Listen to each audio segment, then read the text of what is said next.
I ran for state representative twice in House District 28, so I know the territory. I know what I'm facing.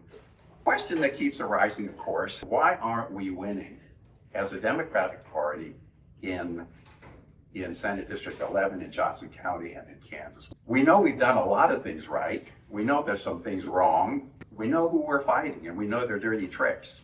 But are we missing something in our analysis? Something that if we don't identify that, we're missing something really important that might help propel us forward. Just to review, we have great, articulate, passionate, moderate candidates on the Democratic side. Wonderful people. And we have deplorable opponents. These are people who say one thing and actually vote another way. So it's sneaky. We outworked our opponents by a whole lot. We had a great ground game. We had the door knocking. We had the rallies. We had the mailers. The whole thing much better than they did.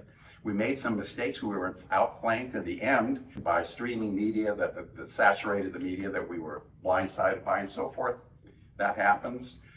We have a really robust Johnson County Democratic Party. It's getting stronger and stronger and stronger. And here's perhaps most importantly, we were right on the issues. We're right on the issues, at least when on the real issues. Not as they're misframed, on the real issues, abortion, about Medicare expansion, gun safety, and on taxes, fair taxes, on schools, and so forth. Lots and lots of surveys have been done saying this is what Kansans believe. So we're at the top of our game. I'm not sure we could have done more because we doubled down. We were doing everything we knew how to do. We also know that we're fighting on a rigged battlefield, as Jim was saying, the gerrymandering, dark money, the Americans for Prosperity, the whole thing, kind of perversion and fracturing of the media and the news. We know that stuff. There's not a damn thing we can do about that. We can't help that. We should have won all of Johnson County. We should be the super majority in Kansas, but we're a minority party scraping for fractional wins. What can we do to change that? And what's keeping us from doing that? I'm going to give you a little hint here. There's an elephant in the room. The key to this, I think, to our way forward is the third of people who didn't show up at all. Either they didn't register to vote, or if they registered, they didn't come to the polls. This is even for the biggest election we've had in a long, long time in 2024. They're like a third party. For some reason, they don't relate. They don't think they're going to be consequential. They're sitting out politics. You know what? They decide elections. That's the low-hanging fruit. So is there something that we're missing as a party? Again, review what we've got. We've got the energy, the issues, the grassroots movements, and I'm shouting out here to boots on the ground, which is a fabulous example of what the hell you can do when you really put talented people and energy together and make something from nothing. From a thought in your mind in early March, I think, and all of a sudden, this is made as a consequential organization. Two brilliant candidates. We have a glorious history. Democrats, we should own this, right? The New Deal, for God's sake, Social Security, Medicare, unions, blue collar, the expansion of the middle class. That's our territory. Civil rights, gender rights, voting rights, environmental. That's our territory. It's not affecting those 40-odd%, 30-odd% people who just aren't even showing up at the polls. Clearly, all of those things, they're all necessary to win, but they're not sufficient. If there's something that we continue to miss that's important, we're going to keep eking out small wins when we deserve to be the supermajority. So here's a question wrapped up in a little homely scenario. Here's the way of framing this. Imagine this, okay? I'm door knocking. All right, here we go. Hello, who is it? Hi, this is Excel. I'm a retired physician. I'm running for House District 28. I'm here to try to get to know the people. Sometimes I'm giving my talk, and in the middle of it, they'll go, you've all seen this. What are you? Republican or Democrat? I'm seeing a lot of heads going nod because this happens all the time. What are you, Republican or Democrat? Well, I'm a Democrat. And then the question is, well, what's a Democrat? What do you mean a Democrat?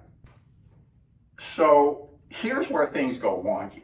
And here's where I would change things compared to what I did when I ran last year and 2 years ago. We know the policies that we're for, and I can talk about those. We know who we're against, but we don't know who we are. Is there something that any Democrat knocking on any Democratic door or any door anywhere, if they're asked what's a Democrat, that they could answer in a sentence that would be true and memorable and attractive? What brings together FDR and Hillary Clinton and Harry S. Truman and Bernie Sanders and AOC and Laura Kelly and Sharice Davids and me and you sitting there? It's not policies. It's not shared enemies, because we're not going to always be sharing the same enemies. So what this does is, when you can't answer what's a Democrat, when you can't answer that question, it leaves us open to being defined by other people, and those people are not our friends. They've defined us before we've defined ourselves, and they've turned us into an ugly cartoon. That's easy, it's accessible, it's wrong, it's stupid, that we're a kind of a pearl-clutching rabble, nitpicking about pronouns, about more interested in trans rights than in working people. I could do a shout out from the audience: baby killers, tax and spend liberals. My personal favorite: Kamala Harris is fighting for they and them. Donald Trump is fighting for you. Complete bullshit, but it's catchy. They own that territory. In an ideal world, people would be attracted enough to our party that they do for us what Republicans do for their parties. And by the way, I'm not speaking to you here. I'm speaking to the people who are like, I don't know how to vote here. But you know that you're getting it right when a lot of people are pulling the straight ticket Democratic thing. They're not sure who so-and-so is, but by God, they're a Democrat. That's my team. Here's a political truth. People pull the voting lever in the voting booth for a party only because it emotionally resonates. For the party because it emotionally resonates. They're comfortable there. It's their home. Policies and candidates come and go, but they want a team to belong to. They want something they can be proud of, proud to be part of, and beyond individuals and candidates. And if the team doesn't emotionally resonate, they may vote for Sharice because she's lovable. Who wouldn't vote for Sharice? But they're not voting for her because she's a Democrat. She won by 10 points here, but it didn't trickle down, did it? They voted for Kamala Harris here by how many points? 8. 8 points. Kamala Harris won here by a lot. They voted for Sharice, she's lovable. They voted for Kamala because her opponent is hateable. Whatever it is, it's not translating to the party. I believe there's a need to be able to proudly and easily articulate an identity that is an emotionally powerful magnet. My journey started with this book, Democrats 101. It is an updating of Common Sense, great pamphlet that actually you could say launched the Revolutionary War. It was for the first time, what defines an American? And what Jim does here, he goes through the history of the Democratic Party, not all of it good, but we're always growing, aren't we? And he reimagines common sense for the Democratic Party, and by the way, for Americans. That book has spawned a movement that I've become a part of, Dems 101, dems101.org. Our mission is to reclaim the identity of the Democratic Party as embodying the fundamental American values of freedom for all, justice for all, and opportunity for all.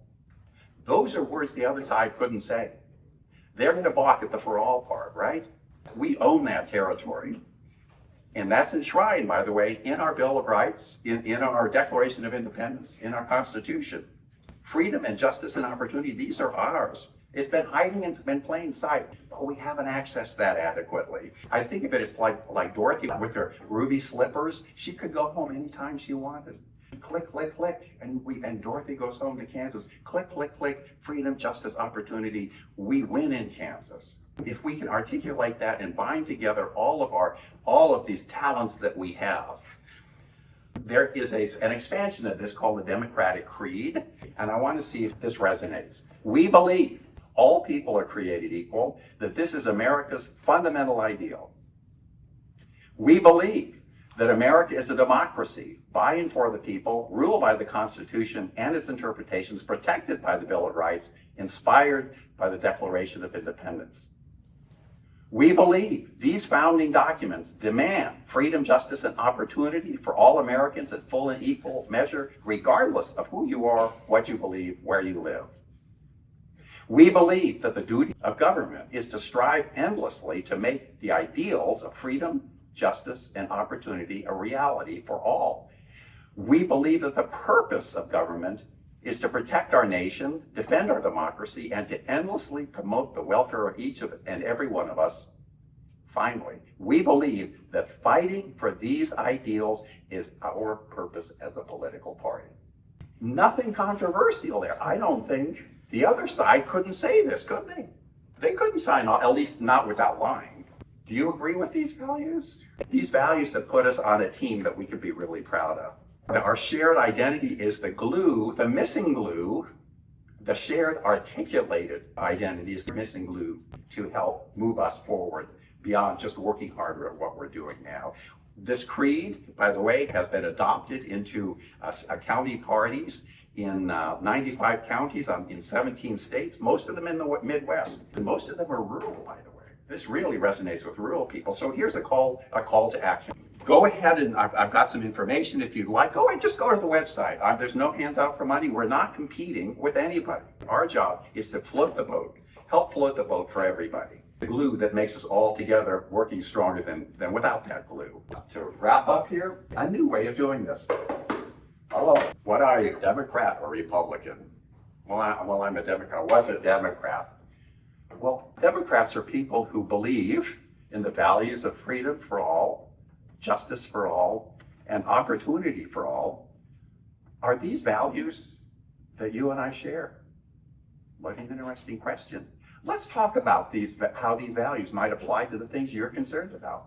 It's a whole other way of getting in there. And by the way, we're all carrying the same message. They are the party of fear, of bullying, of contempt, and of cowardice, and of impatience. And we are the party of freedom, of justice, and opportunity for all of America. It's time to proudly own that.